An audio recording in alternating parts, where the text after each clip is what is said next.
হয়নে? জোৰ জবৰদস্তি কৰা নাছিল। ৰাম আৰু ৰাৱণৰ মাজত এইখিনিতে পাৰ্থক্য।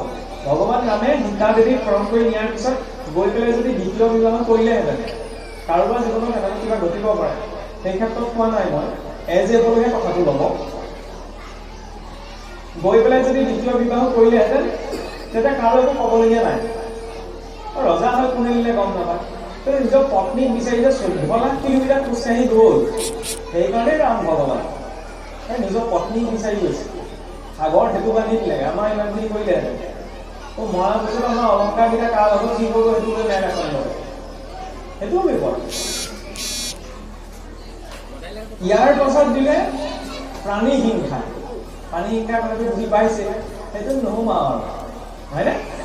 যেতিয়া নিজে এইটো স্থিতি স্পষ্ট নহয় যে ঈশ্বৰে মোক বিবেকটো দিছে, এই বিবেকৰ আধাৰত মই জীৱনটো কাটি বাচি খাব লাগে নে নালাগে, বাকীখিনি কথা পাতি লাভ নাই যদি সেইখনেই সম্ভৱ নহয়, হয়নে?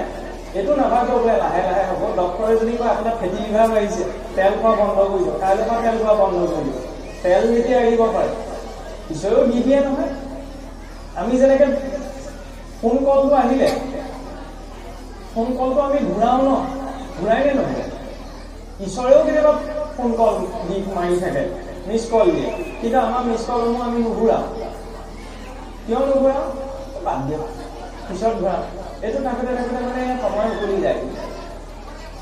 সুখ দুখ সেইবিলাক ঈশ্বৰে দিয়া জীৱনলৈ মিছ কল, হয়নে? সন্দেহ ভক্তি মাৰ্গত সেইকাৰণে কি পোৱা গ'ল? মানৱ প্ৰমাণৰ মিলে ঈশ্বৰৰ ইচ্ছাৰ বিচাৰত উপযোগা দাতা আনে। মানে মই যেতিয়া ভাবিছো গোটেই সৃষ্টিখন মোৰ ঈশ্বৰে বনাইছে, মোক প্ৰশংসা কৰা ব্যক্তিজন যদি ঈশ্বৰে বনাইছে, তেতিয়াহ'লে মোক গালি পোৱা মানুহজন কোনে বনাইছে? ভগৱানে বনাইছে। মোৰ সপক্ষে কোৱা মানুহজন যদি ভগৱানে বনাইছে, মোক বিপক্ষে থিয় দিয়াজনক কোনে বনাইছে? ভগৱানে বনাইছে।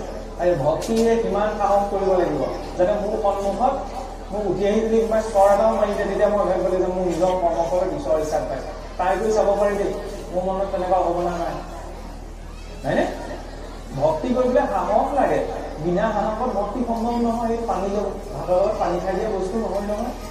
আৰু উজুলি খালে মই পাহৰি থাকোঁ ঈশ্বৰৰ নামটো ল'ব। ভক্তি কেনেকৈ সহজ হয়? ইয়াৰ পাছত ক'ত দিলে? সীমা। সীমাটোক লৈতো দম কাজিয়া হৈ বুজি পাইছে নহয়।